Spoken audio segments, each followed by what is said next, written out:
Welcome to Heritage Park, Canada's largest living history museum. With 127 acres to explore, the journey will start with Heritage Town Square, a year-round free zone before the admission gates. Dine at the Selkirk Grill, or for more casual experience, grab a cup of coffee and light snack, then pull up a chair at the Railway Cafe. The Heritage Town Square is accessible year-round at no charge.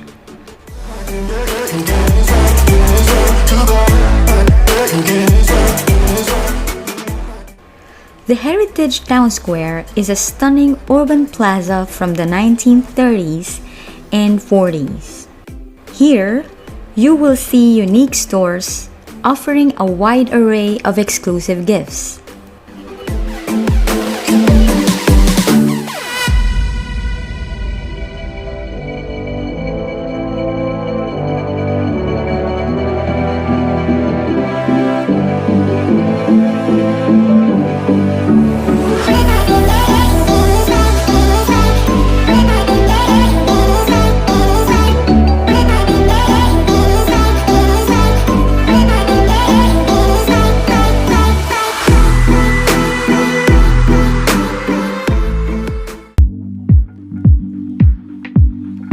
Then delve deeper into history.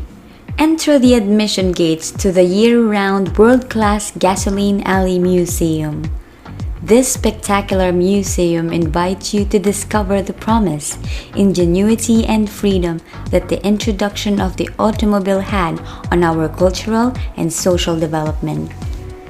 The museum exhibits an impressive collection of one-of-a-kind vintage vehicles and oil and gas artifacts.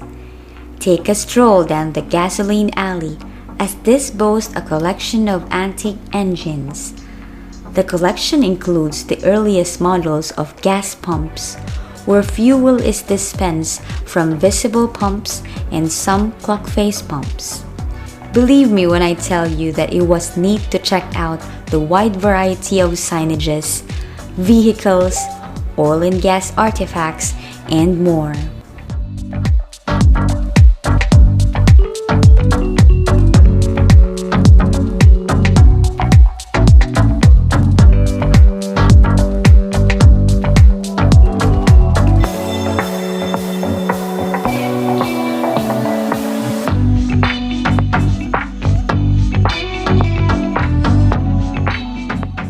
One of the most attractive cars is this beautiful 1932 Auburn that is the first 12-cylinder car to sell for under $1,000 when it was new.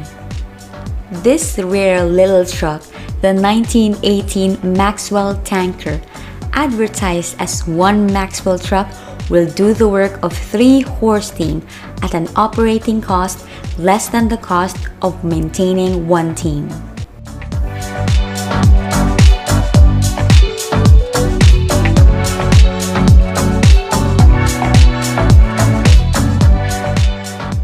Here is the 1919 Oldsmobile truck, which became very popular among delivery agents like grocery stores to deliver their goods.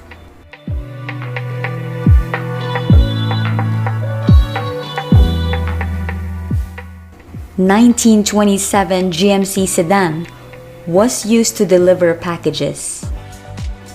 This is the 1926 Shell tanker, which met the unprecedented demand for gasoline and motor oil.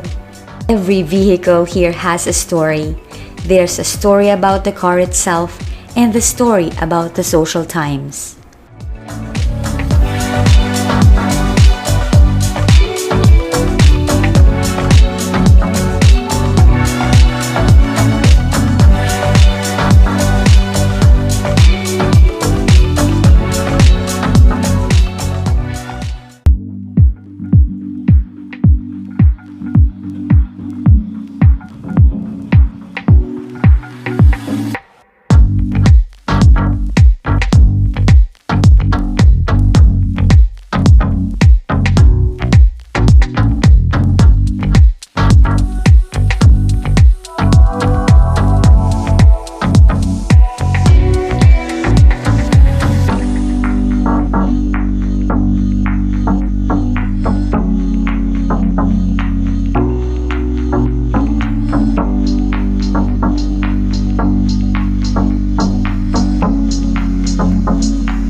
More than the beautiful colors inside the building, Gasoline Alley talks about the history at different eras, and they have definitely delivered that message.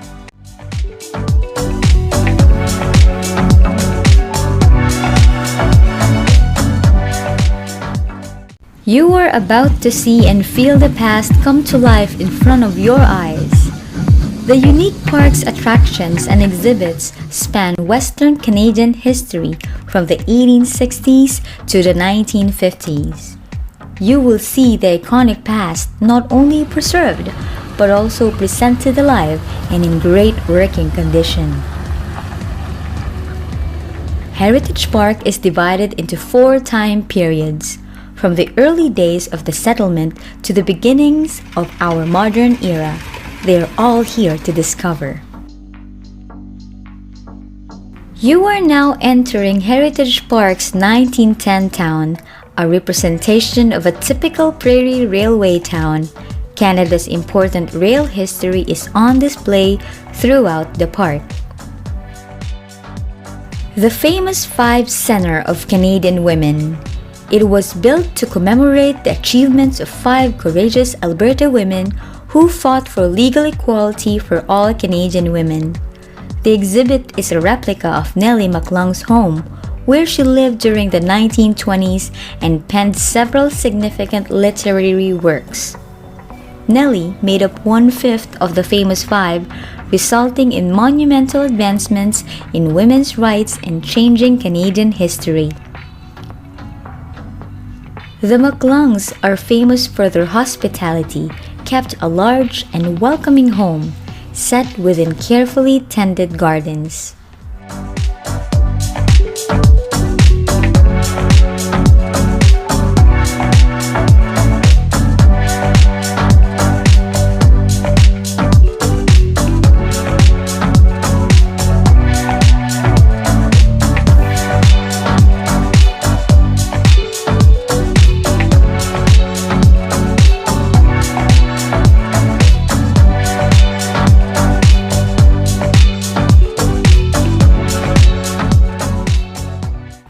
This charming house with gingerbread details was built by carpenter Peter Dewar in 1907.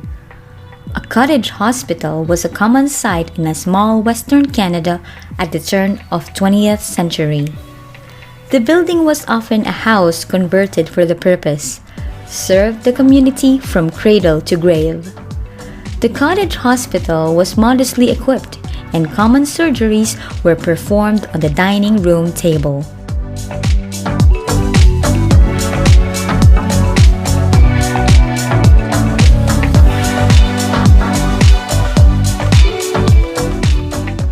This elegant home belonged to renowned businessman Peter Prince.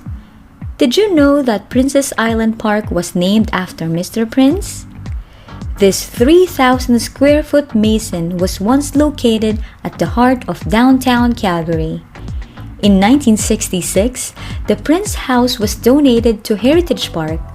The move required the removal of 25,000 bricks, and the house was divided into 3 sections. Today, it is a major tourist attraction, and the interior has been restored and refurnished. Items which originally belonged to the Prince family are on display in the dining room.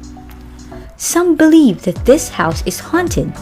Images of a lady in a long white dress have been reported, and many Heritage Park employees refuse to enter the house alone.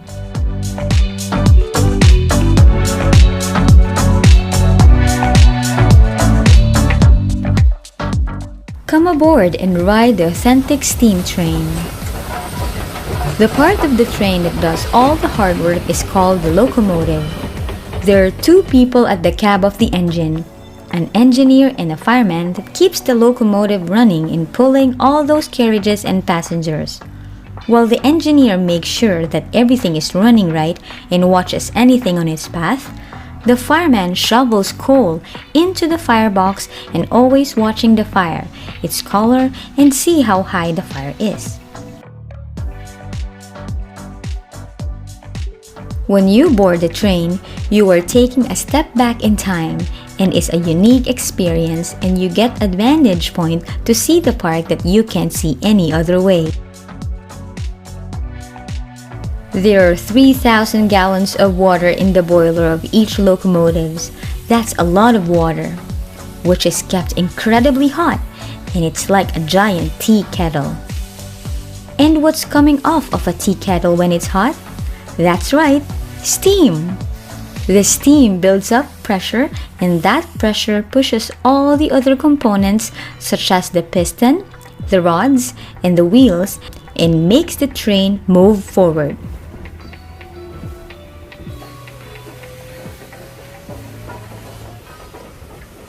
There are 3 train stations throughout the park. Many tourists love the steam train at the park as it is a sight to see. The train hurling a trail of smoke, the sound of its bells and whistles, and when it's idle, the air pumps like it's breathing. Definitely one of the most alive pieces of machinery ever.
In 1909, W. Park Evans established the Strathmore Standard using machinery that included a 7-ton Wharfdale press, which had been built in Scotland in 1870.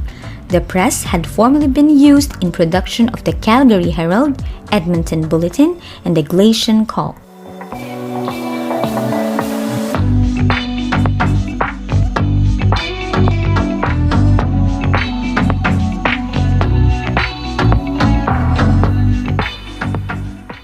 Settlers in the Canadian West were often isolated from friends and family and waited months for correspondences to reach its destination.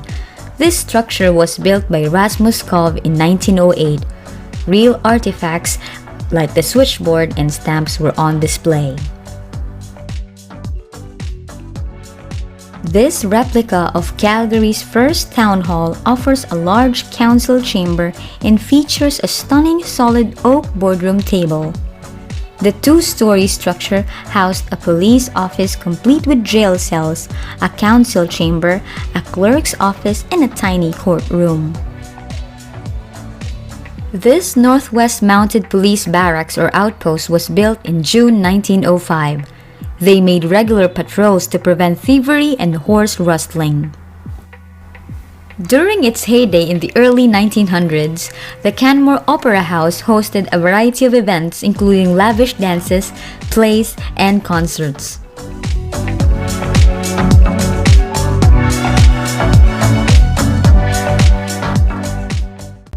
The big hotel in town was the social headquarters of any small town, and the Wainwright Hotel maintains that tradition right in the heart of the historical village. The hotel was originally built in the small town of Denwood, Alberta, with the expectation that the railway would stop there.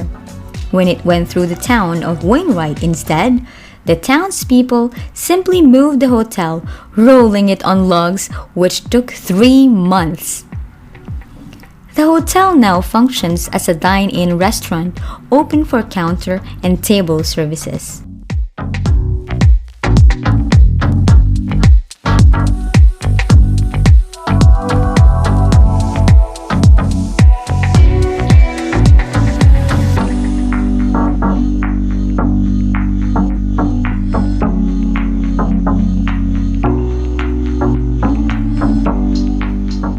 Before the automobile became Alberta's most popular form of transportation, livery stables could be found in virtually every city, town, and village. The historical village offers a shopping experience that can only be found 100 years in the past. 6 period-appropriate shops are located throughout the village and house everything from old-fashioned candy to laundry, cafe, and more. Dentist. This portrays the dental office of Dr. Guy Murray, the first dentist in Sedgwick, Alberta.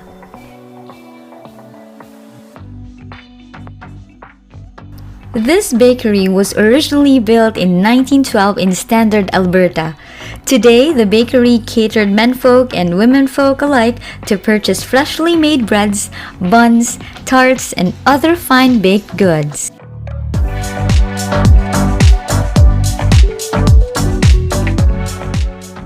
In 1930s, confectioneries serving sundaes and ice cream were popular gathering places for teenagers.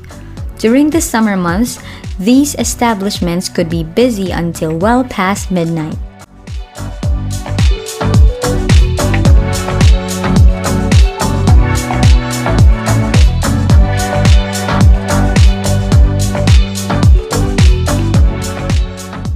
Prior to the First World War, Calgary earned a nickname Sandstone City as many buildings and houses were made of sandstone, which are fireproof. This bungalow is a replica of Colonel Macleod's house built in 1887. This Jewish synagogue, known as the Montefiore Institute, was established in 1910. Much of the charm of the middle-class Victorian homes came from the effective use of wood detailing both inside and out.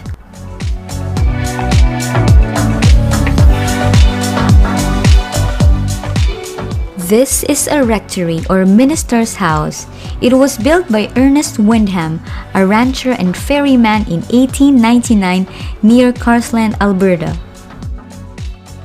In 1896, the congregation at Grasmere had raised enough money to build the church for $110. Today, Anglican ordained ministers perform services and weddings here each year. The church graveyard depicted Sam Livingston and 4 men from Northwest Mounted Police in the cemetery. Although all the grave markers are originals, there are no human remains interred at the park.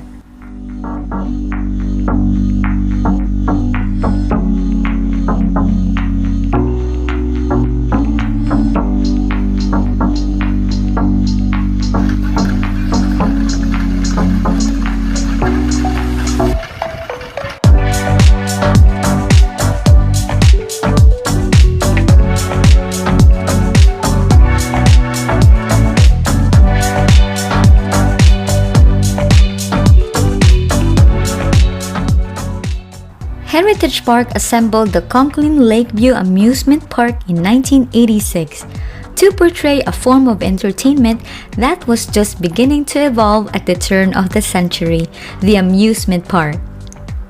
The majority of these rides were purchased by Jim Conklin for his Antique Midway exhibit, which operated at the 1978 Calgary Stampede and the Canadian National Exhibition.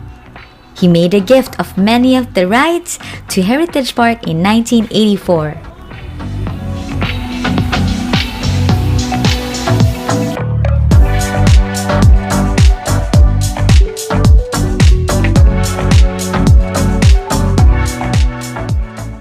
The SS Moyie, built in 1898, was originally intended to ferry miners. Instead, the Canadian Pacific Railway put her to use on Kootenai Lake to ferry passengers. Today, you may set sail on Calgary's only paddle wheeler and enjoy breathtaking views of the Rocky Mountains and downtown Calgary from the waters of the Glenmore Reservoir.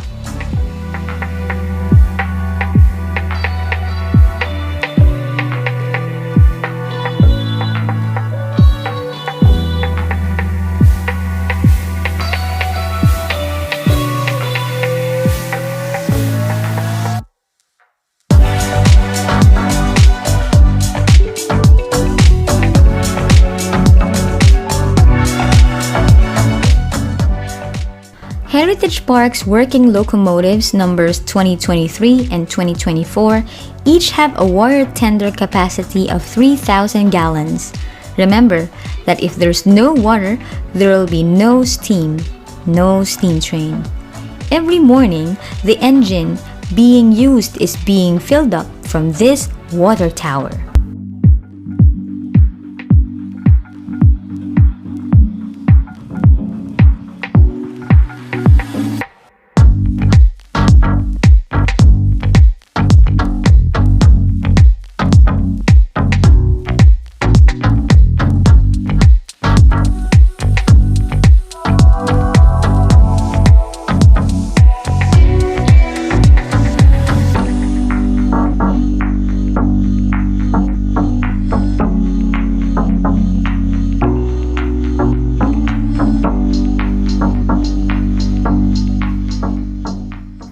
Learn about the Blackfoot teepees, which provided an ideal home for the semi-nomadic Plains Indians. Women were responsible for the construction, maintenance, and relocation of the teepees. Head inside to hear stories dating back thousands of years. See beautiful vintage and modern First Nation pieces on display, or join a drumming circle and learn about the artifacts of the First Nations people.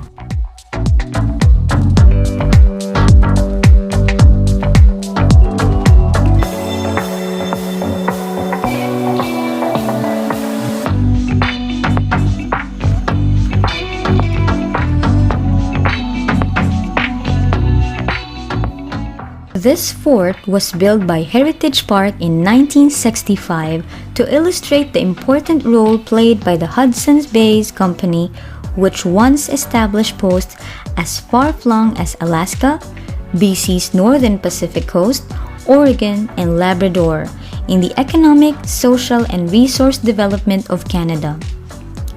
Heritage Park originally designed the Hudson Bay Company structure as a replica of the second fur trading fort built in Rocky Mountain House in Alberta. The fort were each staffed by approximately 30 laborers, interpreters, clerks, apprentice clerks, and traders, and headed by one chief trader or chief factor. This particular fort was used as a backdrop for a film celebrating the Hudson's Bay Company's tricentennial.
You're now entering the 1880s pre-railway settlement. This modest log schoolhouse was built in the town of Gleichen in 1988, where children got an education that made their parents proud.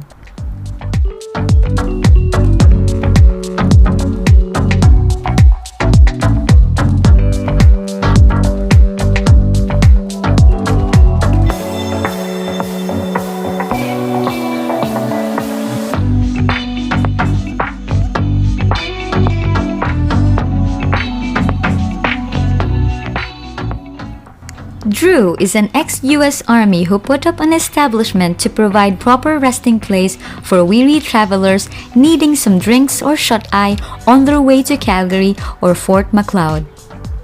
I.G. Baker and Company held a virtual trade monopoly on the region's settlements.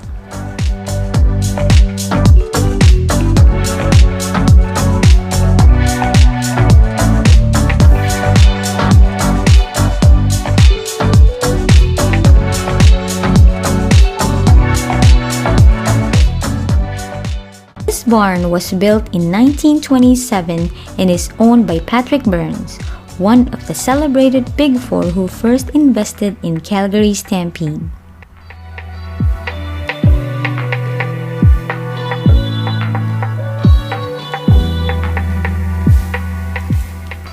Burnside Ranch House. This house was known for its lively parties during the early years of the 20th century. Was built in 1904 by Ewan Donald Mackay at Grand Valley, 8 kilometers northwest of Cochrane, Alberta. Mackay's grandson, James, established the now famous Mackay's Ice Cream Shop in Cochrane.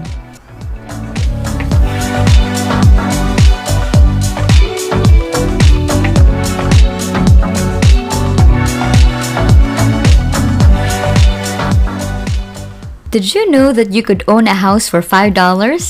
It is estimated that between 1900s and 1910, approximately 1 million sod shacks were used in North America.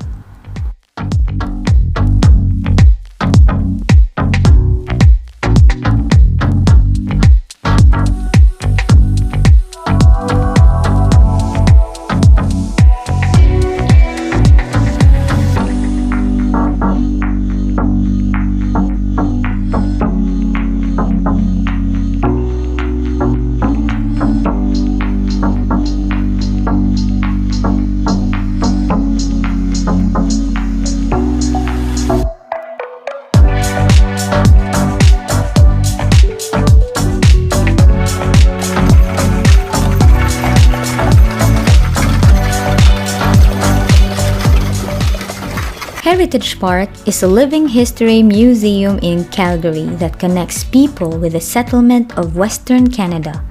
Heritage Park is also a registered charity. To fully enjoy the park, plan your visit there.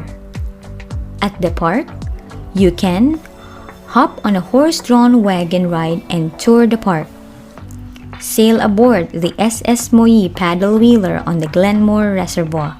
Ride the rails on an authentic antique steam train.